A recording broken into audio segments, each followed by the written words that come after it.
My name is Professor Prof Orata. We are continuing with our lectures in thermodynamics. Today we look at supercritical Rankine cycle, and because the supercritical Rankine cycle is quite brief, so we'll combine it with the binary vapor cycle. So let us say we start with supercritical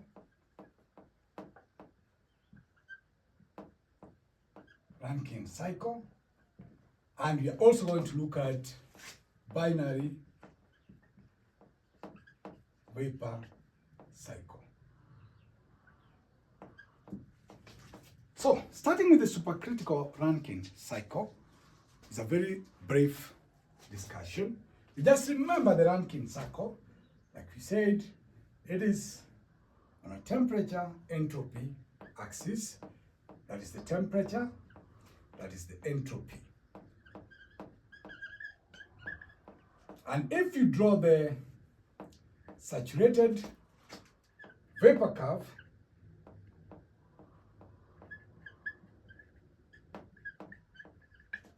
and you have the saturated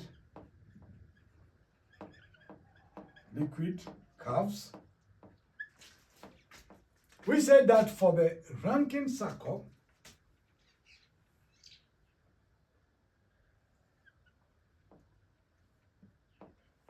for the Rankine cycle, the pump, where we pump the steam into the boiler, it can be superheated, or we can have steam of various wetness fraction. So let's say we have that. Let me get it straight. Let me remove that you can draw it there. So let's say have that. This is the saturated vapor curve. So we have steps 1, 2, 3, 4, 5, 6. So we pump the steam into the boiler, as you already know. It's heated in the boiler, can be heated to superheated steam, or any of those variants of vapor with various wetness fractions. And then it is fed into the turbine. Turbine work is done. Then in the condenser, where we have that cooled, again the process continues. The process continues. Now, in this curve here, the liquid vapor curve, we have what is called a critical temperature. Let's call it TC, critical temperature. Critical temperature, that's the peak, that curve. Now let's just talk about critical temperature. Now, if you look at the pressure temperature profile for, let us say, carbon dioxide, then you are going to have that kind of a curve. So we are going to have solid, we are going to have the liquid, and we are going to have the gas. If we are talking of water, then the solid liquid line will drop in that manner with negative, and that has to do with the volume relationship for the solid and liquid water. Now, what we are talking about is the critical temperature, marked there as TC. Above the critical temperature, you cannot distinguish between the two phases. You cannot distinguish between liquid and gas above the critical temperature. So that when you are talking of critical temperature, you can now not distinguish between liquid and vapor. So that's the temperature we are talking about here. That's the critical temperature.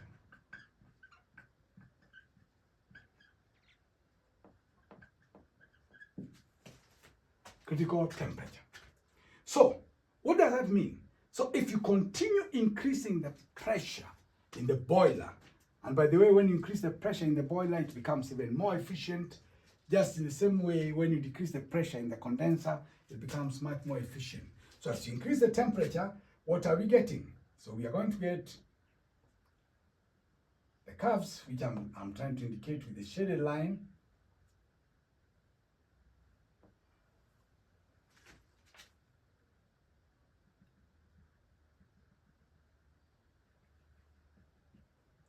So again, increase the pressure.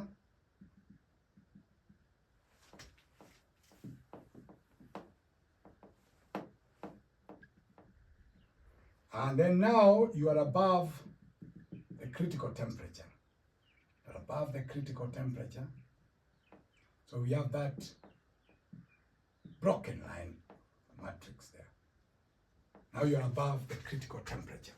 So let's mark that you're above the critical temperature.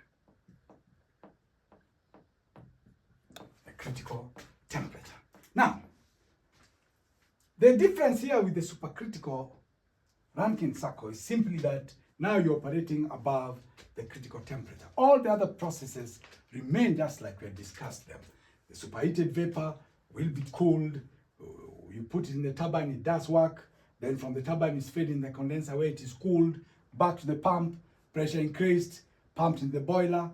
You have it as superheated or any of the variants of the vapor categories, and then again you cool it, and the process continues. But now in the case of supercritical Rankine cycle, you're operating above the critical temperature. And I repeat, the critical temperature is that temperature there where you cannot distinguish between liquid and gas.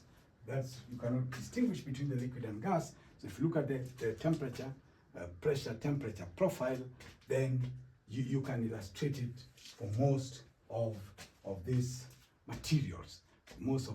As you increase the pressure, for example, for water, it could be about 22 millipascals. The pressure would be about 22 millipascals, the one which corresponds to the critical temperature. So, like you have said, supercritical Rankine cycle is very brief, and the key thing is to note that in that particular case, you are operating above the critical temperature, but the processes remain the same. The other important thing is that when you're operating at supercritical temperatures, when you're operating above critical temperatures, then you must remember that whatever equipment you're using, fabrication now matters. The fabrication material now matters because you are at extremely high temperatures. So you need to worry about the fabrication material which you use. Is it able to withstand those kind of temperatures and so forth? So that's critical. Let's move on to the binary vapor cycle.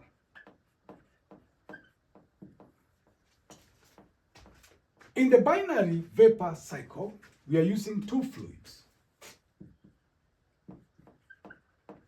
And the one which we choose for our discussion is mercury.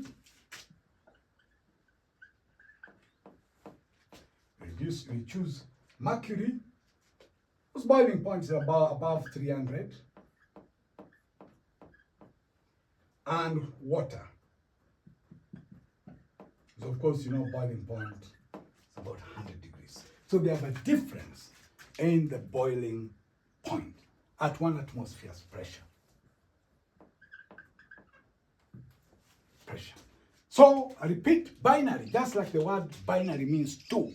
Binary vapor cycle means that we are using two fluids in this particular system. So basically we are having two discrete cycles within the temperature entropy matrix. And let us see what kind of profiles emerges. Notice one thing, that mercury boils at a higher temperature than water. And in fact, you can even go up to 600 degrees centigrade in the case of mercury. So their thermo-physical properties are quite different. Mercury has very high boiling point, but very low latent heat. But water has very low boiling point and very large latent heat. So their thermo-physical properties are different. Thermo-physical properties. So I repeat, mercury has low latent heat but high boiling point. Water, on the other hand, has high latent heat,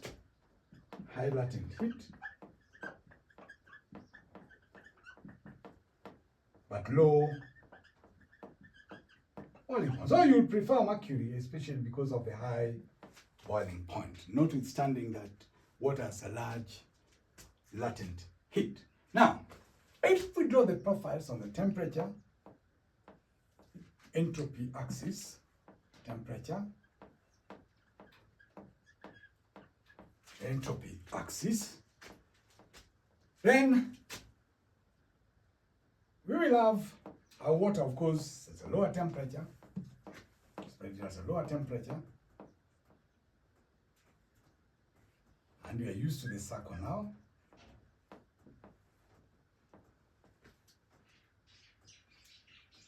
It's for water.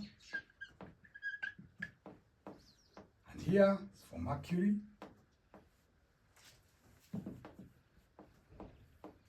It's for mercury.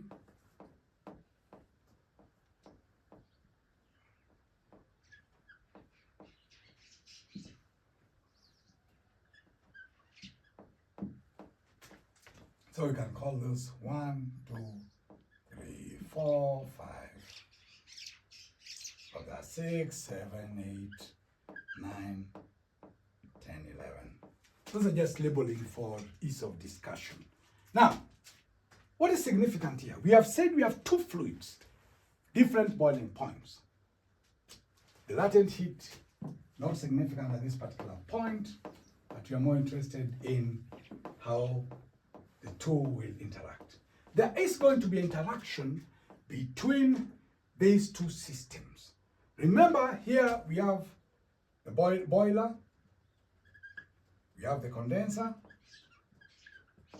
we have the turbine, we have the pump.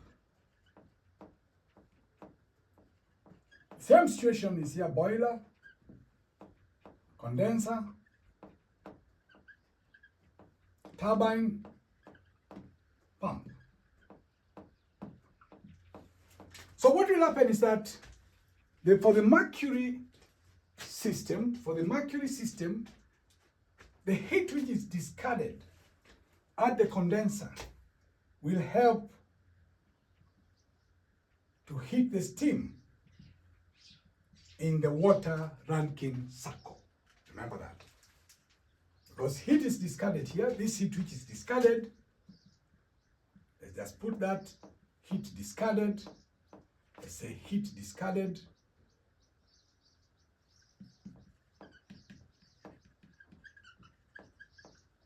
heat discarded from the condenser in the mercury system will be used to help heat the steam in the water Rankine cycle. So the actions are complementary. And that is based on their thermo-physical properties, that mercury boils at a higher temperature than that of water. So when you use them, the two fluids together, then basically what will happen in terms of interaction is that the heat discarded, the condenser in the mercury system, will be used to heat up the steam in the boiler in the water system, and of course that just makes the process much more effective and efficient.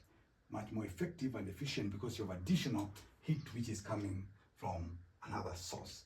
So basically, supercritical Rankine cycle, I repeat, is just like the normal Rankine cycle, only that now you're operating above the critical temperature,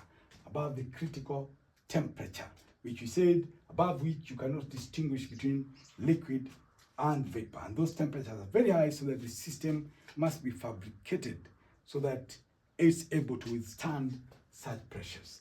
And in the case of the binary vapor cycle, what we are seeing is that we are using two fluids which have different thermo-physical properties. Their boiling points are different, their latent heats are different. And in the case, for example, which you have highlighted here of mercury and water, what we are saying is that the heat which is, they interact in a manner such that the heat which is discarded from the condenser in the mercury system can be used, can be added to the heat in the boiler to continue effectively converting the water into steam, and they interact in that particular manner. So we'll stop at that particular point.